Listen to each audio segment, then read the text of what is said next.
तेजस्वी यादव इस झारखंड के चुनाव में ये बता रहे हैं कि वो भारतवर्ष के नेता बनने के लिए तैयार है और लोग उनको बतौर भारतवर्ष का नेता स्वीकार भी कर रहा है। लोग कहते हैं कि लालू प्रसाद यादव के बेटा होने के अलावा तेजस्वी का कोई इंट्रोडक्शन नहीं है। तो ये समझिए कितना बड़ा बेईमानी का बात है उस आदमी के लिए। तेजस्वी बिहार का होकर झारखंड में भाषण देते हैं। मुंबई में बैठक हुआ था जब ऑल पार्टी मीटिंग हुई थी लोकसभा चुनाव के पहले, वहां भाषण दिए थे।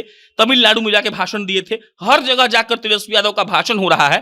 तेजस्वी यादव लोग कहता है नौवां फेल है। वो आदमी हिंदियों बोलता है, वो आदमी उर्दूओ बोलता है, वो आदमी अंग्रेजियों बोलता है, वो आदमी क्रिकेटो खेलता है, वो आदमी अपने बाप के विरासत को संभाल भी रहा है। और एक आदमी सोचिए कि 5 जगह जा रहा है, हेलीकॉप्टर से जा रहा है, फिर गाड़ी में बैठ रहा है, फिर स्टेज पे जा रहा है, गाड़ी से उतरता है तो एक साथ 2000 किलो धूल उसके मुंह पे लगता है। उसके बाद जाकर वो भाषण देता है और भाषण दे के वापस आता है, फिर शाम में लोगों से मिलता है, उनको समझाता है, कार्यकर्ताओं से मिलता है, उनको बताता है कि उनको क्या करना है। और उसके बाद लोग कहता है कि पॉलिटिशियंस मेहनत नहीं करते हैं। सिर्फ आरजेडी प्रत्याशी के लिए तेजस्वी यादव प्रचार नहीं कर रहे थे, महागठबंधन के प्रत्याशी जेएमएम के लिए प्रचार कर रहे थे, महागठबंधन के जो एलाइज है कांग्रेस, उसके लिए वो प्रचार कर रहे थे। और भीड़ देखिए जाकर उनके सोशल मीडिया पर, तब आपको समझ में आएगा कि इस 5 सभा का मतलब क्या है। तेजस्वी यादव का प्रचार करने का एक जो लाइन था वो था 17 महीने बनाम 17 साल। 17 महीना जो वो डिप्टी सीएम अभी रहे उसमें कितना नौकरी दिए, उन्होंने क्या क्या किया, स्वास्थ्य व्यवस्था के लिए क्या किया, रात को 2 बजे अस्पताल में घुसकर औचक निरीक्षण कर रहे थे, ये सब वो झारखंड में बता रहे थे। और यहाँ के लोग को उससे आइडिया मिल रहा था कि तेजस्वी यादव का दिमाग क्या कह रहा है, तेजस्वी यादव क्या करना चाहते हैं। झारखंड में विधानसभा चुनाव समाप्त हो गए, प्रचार प्रसार रुक गए, लेकिन नहीं रुक रही वो है तेजस्वी यादव की वानगी।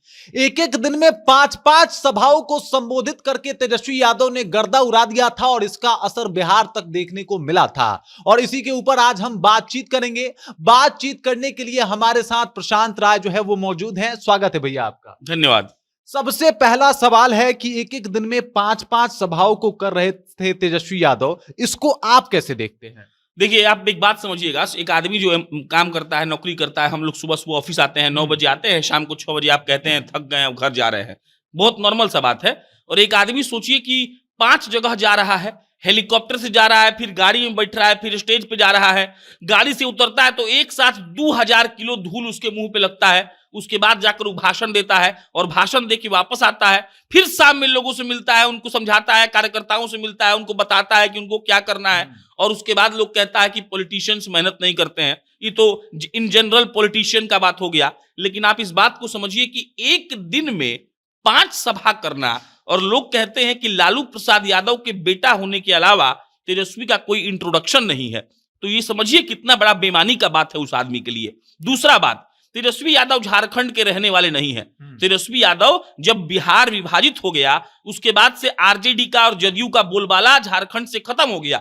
वहां की क्षेत्रीय पार्टी आजसू है और जेएमएम है, उनका वहां वर्चस्व है, इसमें कोई डाउट नहीं है। मुख्यमंत्री बनते हैं तो हेमंत सोरेन बनते हैं, इसमें कोई डाउट नहीं है। मात्र 6 सीट पर वो आदमी चुनाव लड़ रहा था, लेकिन उस आदमी का प्रचार करने का तरीका ऐसा था कि सब लोग वहां पर धूल फांक गए। अब समझिए इस बात को, सिर्फ आरजेडी प्रत्याशी के लिए तेजस्वी यादव प्रचार नहीं कर रहे थे, महागठबंधन के प्रत्याशी जेएमएम के लिए प्रचार कर रहे थे, महागठबंधन के जो एलाइज है कांग्रेस, उसके लिए वो प्रचार कर रहे थे। और भीड़ देखिए जाकर उनके सोशल मीडिया पर, तब आपको समझ में आएगा कि इस 5 सभा का मतलब क्या है। एक दिन में 5 सभा के करने के लिए पहला तो एनर्जी चाहिए, दूसरा विश्वास चाहिए, और तीसरा लोग का समर्थन चाहिए। आप जाइए सभा में, लोग आपको देखने नहीं आएगा तो आप कौन बात का नेता बन जाएंगे। तो तेजस्वी यादव इस झारखंड के चुनाव में ये बता रहे हैं कि वो भारतवर्ष के नेता बनने के लिए तैयार है और लोग उनको बतौर भारतवर्ष का नेता स्वीकार भी कर रहा है। बिहार का आदमी, बिहार में जो आदमी रह रहा है, जो आदमी बिहार का सीएम बनना चाहता है, जो आदमी कोई केंद्र के स्तर पर बहुत बड़ा आदमी नहीं बना है, उसका 50 गो सांसद नहीं है, वो आदमी झारखंड में जाकर अगर लाख लोग को अपने सभा में इकट्ठा कर दे रहा है तो इसका मतलब यही है कि वो आदमी बहुत काबिल है। वो उस आदमी को लोगों ने एक्सेप्टेंस देना शुरू कर दिया है और वो आदमी जल्द बहुत कुछ बड़ा करने वाला है। तो इस झारखंड का चुनाव तेजस्वी यादव के इमेज के लिए, ये झारखंड का चुनाव तेजस्वी यादव के ओजस्वी भाषण के लिए, शक्ति के लिए जाना जाएगा। और अगर 6 सीट में से 4 सीट भी आरजेडी निकाल लेती है तो समझिए कि झारखंड के बाद अब उत्तर प्रदेश में भी तेजस्वी हाथ आजमाएंगे, उसके बाद कहीं और भी आजमाएंगे, और उसमें उनको निराशा नहीं हाथ लगेगी, उनको लोग एक्सेप्ट करेंगे। बिल्कुल, आपने झारखंड की बात की, बताया कि तेजस्वी यादव का जलवा कैसा है, लाखों लोग आ रहे हैं। इसका असर बिहार में कितना, क्योंकि वो बिहार के नेता है, बिहार में कितना देखने को मिलेगा? बात समझिए आप, जैसे मान लीजिए कि आप रजत जी हैं छपरा के रहने वाले। हाँ। अब छपरा के रहने वाले रजत जी जाते हैं मिजोरम में, और मिजोरम में रजत जी को देखने के लिए आता है 50,000 लोग। तो छपरा का लोग अपने आप उस 50,000 का मिजोरम का भीड़ देखकर इतना इंस्पायर हो जाएगा कि उनको लगेगा कि बाप रे बाप, हमारा आदमी को 1000 किलोमीटर दूर जाने पर इतना इज्जत मिल रहा है और हम उस आदमी को प्रेम नहीं कर रहे हैं। तो आपको अगर छपरा में 1 लाख लोग प्रेम करते हैं, तो वो मात्र 50,000 का भीड़ देख के ये नंबर 1 लाख से 2.5 लाख हो जाएगा। अब देखिए, यहाँ का जो उनका वोटर है तेजस्वी यादव का, उसको पता है कि 2025 का विधानसभा चुनाव फाइनल मैच होने वाला है वर्ल्ड कप की तरह। और अब झारखंड में जब वो देख रहा है कि हमारे नेता के लिए झारखंड में इतना बड़ा लॉबी तैयार हो रहा है, हमारे नेता को देखने के लिए भीड़ लग रहा है, तो यहाँ के आदमी में और जोश आएगा। वो अपने और कार्यकर्ताओं को जोड़ेगा, वो घूम घूम के लोगों को इस बात का एग्जाम्पल देगा कि देखो तेजस्वी का जलवा झारखंड में है और तुम बिहार में रहकर उनको इग्नोर कर रहे हो। तेजस्वी यादव का प्रचार करने का एक जो लाइन था, वो था 17 महीने बनाम 17 साल।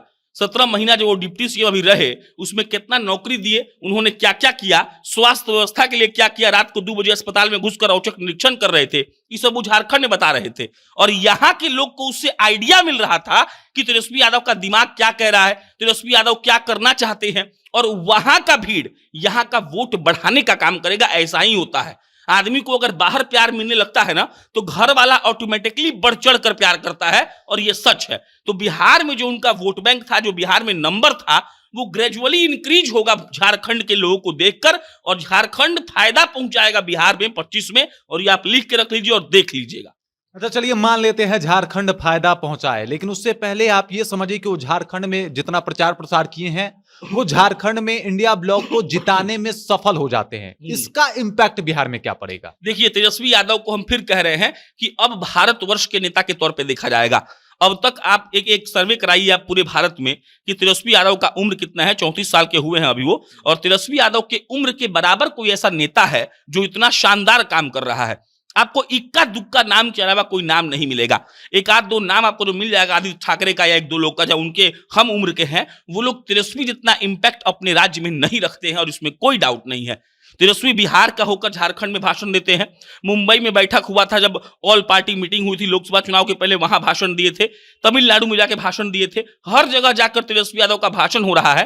तेजस्वी यादव लोग कहता है 9वां फेल है। वो आदमी हिंदियों बोलता है, वो आदमी उर्दूओं बोलता है, वो आदमी अंग्रेजियों बोलता है, वो आदमी क्रिकेटो खेलता है, वो आदमी अपने बाप के विरासत को संभाल भी रहा है। तो सर्वगुण संपन्न जो कहा जाता है वो होता है। और झारखंड के विशेष सवाल पर, अगर झारखंड में जीत मिलती है महागठबंधन को, और उन एरिया में जहां पर तेजस्वी के कास्ट के लोग ज्यादा हैं, जहां पर तेजस्वी का बोलबाला है, तो आप समझ लीजिए कि तेजस्वी का इज्जत झारखंड में बढ़ जाएगा। 2-3 मंत्री पद मिलना भी तय है, और तेजस्वी यादव बिहार से एक्सपेंड कर देंगे अपनी पार्टी को। भाजपा का, जदयू का, कांग्रेस का, चिराग का क्या मोटिव है? वो चाहते हैं कि मेरा वोट बैंक से मानिए 10% का फिक्स है बिहार में, तो चाहते हैं कि उत्तर प्रदेश जाए 2% 3% लाए। मुकेश सहनी क्या चाहते हैं? भाजपा ने कैसे शुरुआत किया? एक बार में थोड़ी सीट आया था, दूसरी सीट आया था उनको 1980 में जब पहली बार भाजपा बनी थी। टारगेट क्या था? टारगेट पूरे भारत में फैलाना था। तो तेजस्वी यादव झारखंड में सफल होते हैं तो उत्तर प्रदेश जाएंगे, उत्तर प्रदेश में सफल होंगे तो बगल वाले राज्य में जाएंगे, वहां होंगे तो दिल्ली जाएंगे, उस वक्त कहीं और जाएंगे। तो सबका जो मकसद है वो यही है, और तेजस्वी यादव हमको लगता है इस मकसद में कामयाब भी होंगे। चलिए, ये भी ठीक है। अब देख लीजिए, आप देख लीजिए कि वो एकदम लगातार सभाओं को कर रहे हैं, हर जगह छाए हुए हैं, और झारखंड में भी उन्होंने अपना पूरा दम दिखा दिया, बिना सांस लिए काम किए हैं। ये सब क्या है? 2025 के विधानसभा की तैयारी है, या वो अभी से ही प्रैक्टिस में लग गए हैं इस काम के लिए? आपको क्या लगता है? प्रैक्टिस ये ना, अब कैसे प्रैक्टिस होता है? टेस्ट मैच होने वाला है मान लीजिए कल से, तो टेस्ट मैच होता है तो कल ही थोड़ी प्रैक्टिस हो रहा है, उसका प्रैक्टिस 20 दिन से चल रहा है, लोग पसीना बहा रहा है। तो 2025 में उनको फिर करना है 600 सभा, तो 600 सभा करने के लिए कुछ प्रैक्टिस चाहिए ना जी। तो एक दिन में अगर कोई आदमी 5 सभा कर रहा है, तो 1 महीना में 150 सभा हुआ, 3 महीना में हुआ 450 सभा, तो उसका प्रैक्टिस कर रहे हैं वो। और उनको ही पता है कि बिहार के चुनाव में मेहनत इस बार करना होगा 6 गुना ज्यादा। जो 2020 में वो मेहनत किए थे वो लाजवाब था, इसमें कोई डाउट नहीं है। लेकिन इस बार के बिहार विधानसभा में तेजस्वी यादव को अपना पूरा जान लगा देना पड़ेगा। अगर वो जो चाहते हैं उसको अचीव करना, तो पूरा जान लगाएंगे तो अचीव करेंगे, नहीं लगाएंगे तो नहीं करेंगे। बहुत सिंपल सा कॉन्सेप्ट है।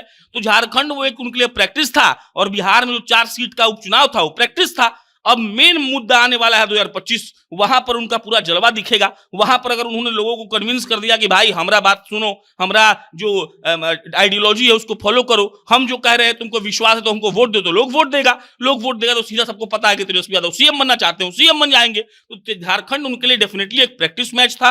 वो प्रयास कर रहे थे कि हम अपने आप को नापने का कि हम क्या कर सकते हैं। गमछा उठाकर जब तेजस्वी हिला रहे थे रजत बाबू, तो हल्ला हो रहा था। तो ये एक बड़ा बात है किसी नेता के लिए। अरे भाई अल्लू अर्जुन आया, अल्लू अर्जुन को देखने लाख लोग पहुंचा एक दिन, लोग पागल हो गया, हम लोग पागल हो गए, बाप रे बाप, साउथ का सुपरस्टार पटना में गर्दा उड़ा दिया।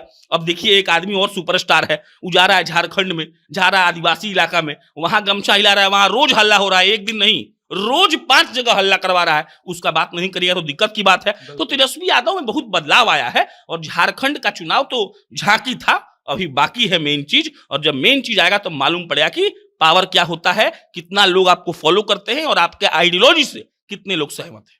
बिल्कुल। तो अभी आपने प्रशांत राय जी को सुना, इन्होंने बताया कि वाकई तेजस्वी यादव जो है वो किस तरीके से इंपैक्ट डाल रहे हैं झारखंड के चुनाव में, और झारखंड के चुनाव की वजह से बिहार का चुनाव जो है कितना आसान हो गया है उनके लिए। बाकी इनकी बातों से आप कितने सहमत हैं, तेजस्वी यादव को लेके आप क्या सोचते हैं, कृपया कमेंट करके अपना विचार हम तक पहुंचा दीजिएगा। बाकी आप देख रहे हैं जनता जंक्शन और मेरा नाम रजत है।